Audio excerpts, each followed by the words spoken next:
नमस्कार विद्यार्थी मित्रांनो, ग्रोइंग स्टुडंट्स या यूट्यूब चॅनलमध्ये आपणा सर्वांचे स्वागत आहे। विद्यार्थी मित्रांनो, येणाऱ्या पोलीस भरतीसाठी आज आपण आपल्या चॅनलच्या माध्यमातून ट्रिक्सनुसार महत्त्वाचे गणिताचा पेपर घेणार आहोत। हे जे गणित आहे हे गेल्या पोलीस भरतीसाठी वेगवेगळ्या जिल्ह्यामध्ये येऊन गेलेले। तर विद्यार्थी मित्रांनो, चॅनलवर नवीन असाल तर आपल्या ग्रोइंग स्टुडंट्स या यूट्यूब चॅनलला लगेच सबस्क्राईब करून घ्यायचे। तसेच उद्याचा व्हिडिओ पाहण्यासाठी बेल आयकॉन ऑलवर सिलेक्ट करायचे आणि व्हिडिओला लाईक नक्की करायचे। बघा विद्यार्थी मित्रांनो, आजचा जो पेपर आहे तर जास्त वेळ न घेता आपण त्याला सुरुवात करूया।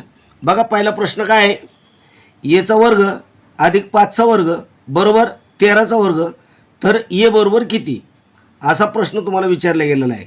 आणि हा जो प्रश्न आहे हा धुळे जिल्हा पोलीस भरती 2017 मध्ये येऊन गेलेला आहे।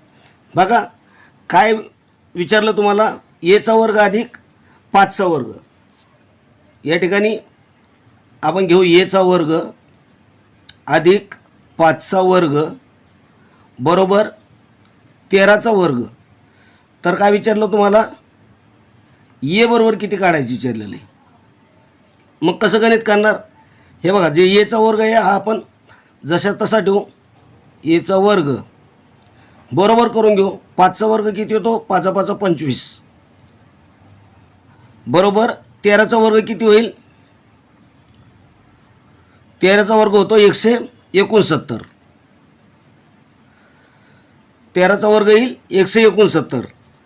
आता पहा पुढची स्टेप अशी घ्यायची, a चा वर्ग बरोबर 169, हे 25 इकडे घातल्यानंतर काय होईल, मायनस होईल। म्हणजे 169 मधून 25 गेले, खाली किती उरले, याची वजाबाकी करा, 144 उरतील। आता a बरोबर काय येईल, मग a बरोबर हे वर्गमुळात 144 येतील। मग तुम्हाला माहिती आहे 144 कशाचा वर्ग आहे, तर 12चा आहे। मग बघा पर्यायामध्ये हे उत्तर आहे का, तर पर्यायामध्ये पर्याय नंबर 3 हे 12 उत्तर आलेले। पुढचा प्रश्न पहा। आता पुढचा प्रश्न आहे पहा, पहिल्या 30 क्रमवार संख्येची बेरीज किती, पहिल्या 30 क्रमवार संख्येची बेरीज किती। हा प्रश्न सुद्धा हिंगोली जिल्हा पोलीस भरती 2017 मध्ये आलेला आहे। आता हे गणित कसं करायचं, तर याच्यामध्ये काय करायचं आहे, जी पहिल्या 30 क्रमवार संख्या विचारलेली तर त्या 30 मध्ये 1 न वाढून त्याचा गुणाकार करायचा आहे। म्हणजेच ही 30 घ्यायची आणि त्याला गुणिले 1 वाढून म्हणजे 31 घ्यायचं। 30 गुणिले 31 तर याचा गुणाकार काय होईल, 30 गुणिले 31 चा गुणाकार होतो 930। मग आहे का पर्यायामध्ये 930, तर पर्याय नंबर 4 हे त्याचं उत्तर आहे। पर्याय नंबर 4 मध्ये आपल्याला 930 मिळेल, हे त्याचं उत्तर राहील। त्यानंतर पुढचा प्रश्न आपण पाहूया।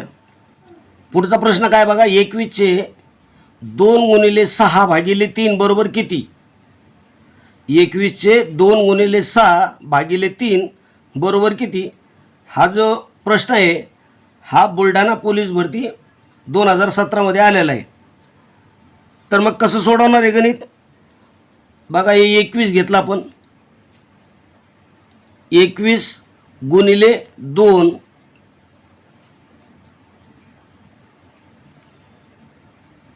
गुणिले 6 भागिले 3,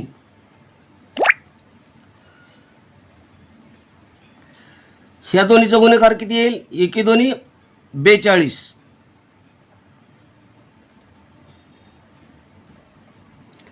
गुणिले, आता 6 भागिले 3 आहे, मग याचा भागाकार 3 2 6। आता 42 आणि 2चा गुणाकार किती होईल, 84. मग पर्यायमध्ये उत्तर आहे का 84? आहे. 2 नंबरचा पर्याय हे त्याचं उत्तर आहे. त्यानंतर पुढचा प्रश्न आपण बघूया. पुढचा प्रश्न काय बघा.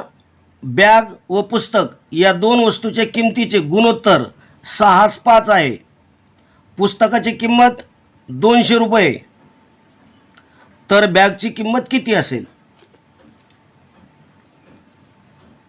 बॅग आणि पुस्तक या दोन्ही वस्तूच्या गुणोत्तर काय आहे? 6:5 आहे. त्यामध्ये काय पुस्तकाची किंमत 200 रुपये दिली, तर बॅगची किंमत तुम्हाला काढायची. हा जो प्रश्न आहे हा ठाणे जिल्हा पोलीस भरती 2018ला आलेला प्रश्न आहे. मग या ठिकाणी काय करायचं बघा. या ठिकाणी अशी बॅग आणि पुस्तक,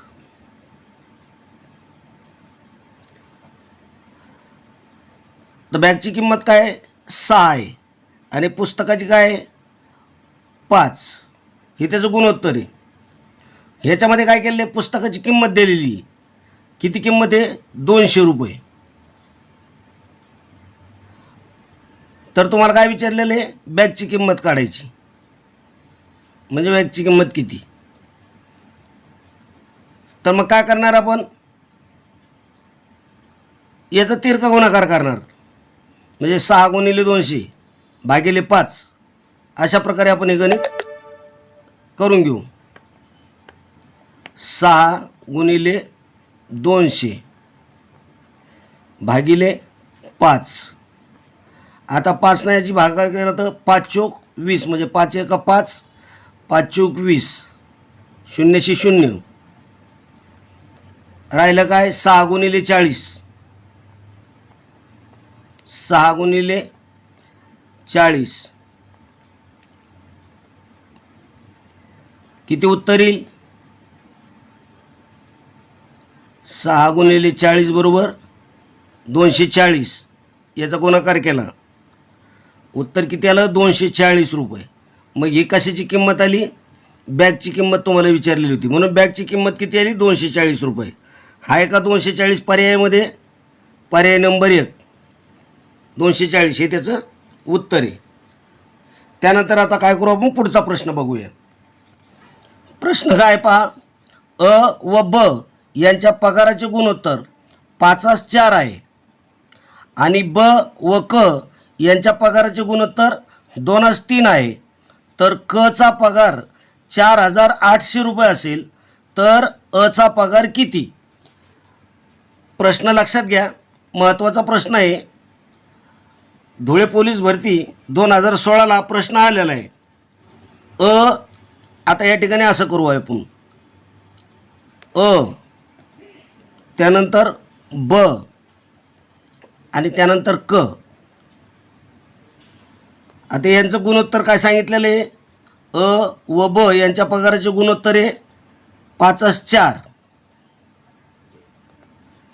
5 आणि 4. तर क ब व क यांच्या पगाराचे गुणोत्तर किती आहे? 2:3.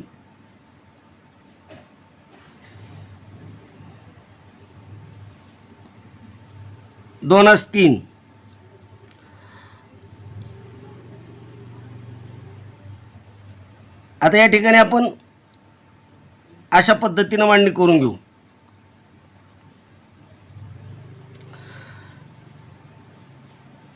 याचा गुणाकार जर केला तर कशा पद्धतीने येईल? 5 दोन्ही 10, 4 दोन्ही 8 आणि 3 चोक 12. आता इथं काय सांगितलं तुम्हाला? क चा पगार किती आहे? 4,800. क चा पगार किती आहे? 4,800. क भागिले 12. याची जर आपण भागाकार केला 12 चोक 48, 2 शून्य त्याच्यावर तसेच, 12 1 12. मग अ चा पगार किती येईल? 400 × 10 म्हणजेच 4,000 रुपये.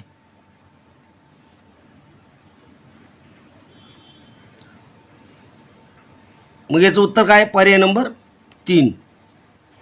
त्यानंतर पुढचा प्रश्न आपण बघूया.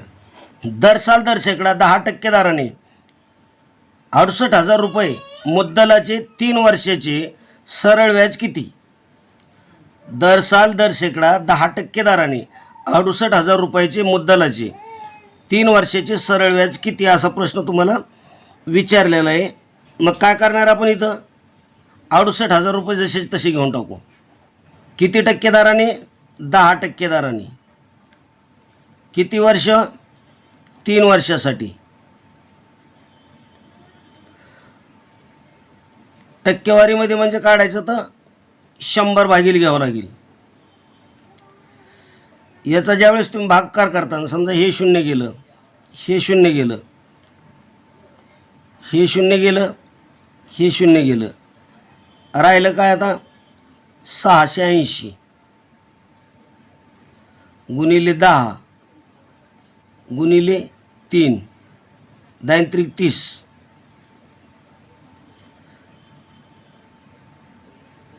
680 गुणिले 30 याचा गुणाकार किती येईल? 20,400. काय उत्तर आलं? पर्याय नंबर 1 20,400. हे त्याचं 3 वर्षाचं सरळ व्याज झालेलं आहे. त्यानंतर आपण काय करू? पुढचा प्रश्न बघूया. 3 सेंटीमीटर त्रिज्या असलेल्या अर्धगोलाचे घनफळ किती? घनफळ विचारलेलं आहे. हा प्रश्न नाशिक जिल्हा 2021 मध्ये आलेला आहे. काय प्रश्न? 3 सेंटीमीटर त्रिज्या असलेल्या अर्धगोलाचे घनफळ किती असं विचारलेलं तुम्हाला. आता इथं काय करता येईल? इथं सूत्र टाकता येईल बघा. अर्धगोलाचे घनफळ बरोबर काय येतं? 2 पाय आरचा वर्ग.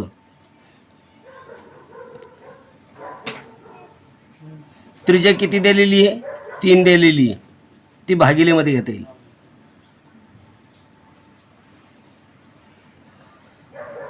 सूत्रामध्ये टाकल्यानंतर 2 गुणिले पायची किंमत काय? 22/7. त्रिज्या किती दिलेली आहे? 2 पाय आर घन येते. 2 पाय आर घन म्हणजे 3 गुणिले 3 गुणिले 3. हे 3 कटले, हे 3 कटले. 22 दोन्ही 44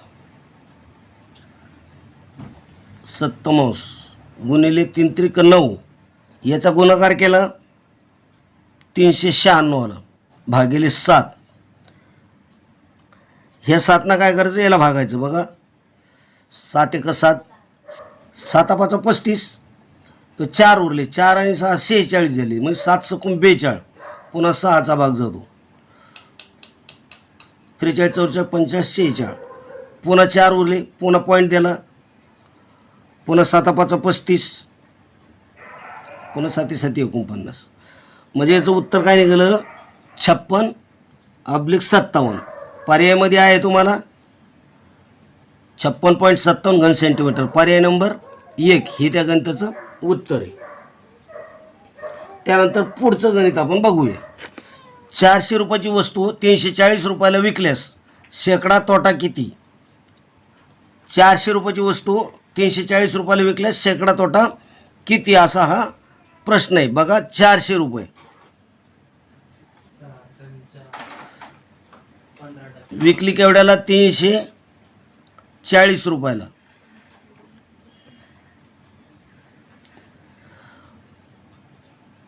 शेकडा विचारलं म्हणजे 100. तोटा किती? काय करणार आपण गणित करताना? 100 गुणिले 340 भागिले 400.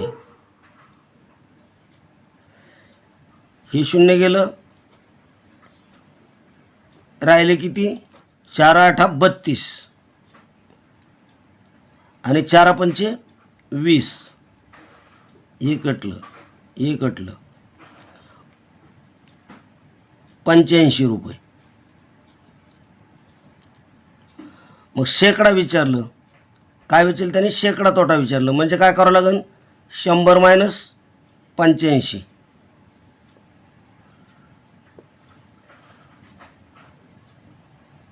किती झाला शेकडा तोटा? 15%.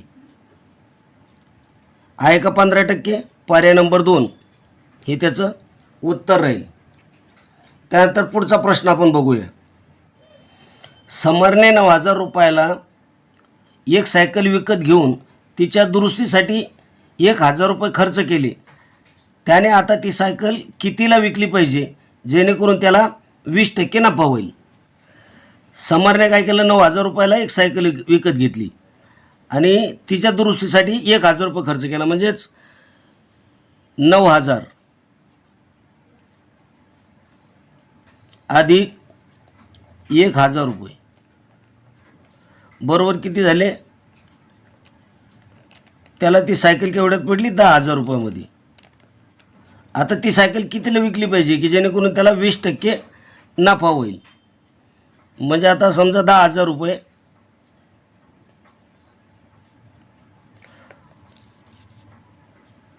ला 100%, मग कितीला विकन तेव्हा 20% नफा होईल?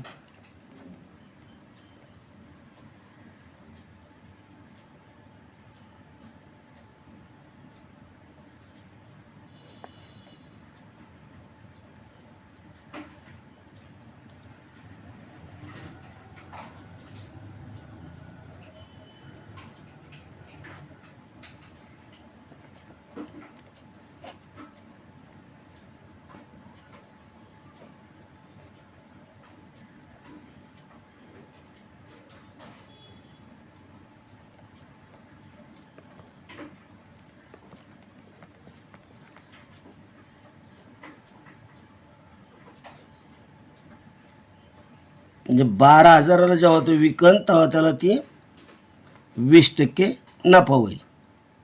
पर्याय नंबर 3 हे त्याचं उत्तर आहे. तरी विद्यार्थी मित्रांनो, आजच्या व्हिडिओमध्ये आपण याच ठिकाणी थांबणार आहोत. व्हिडिओ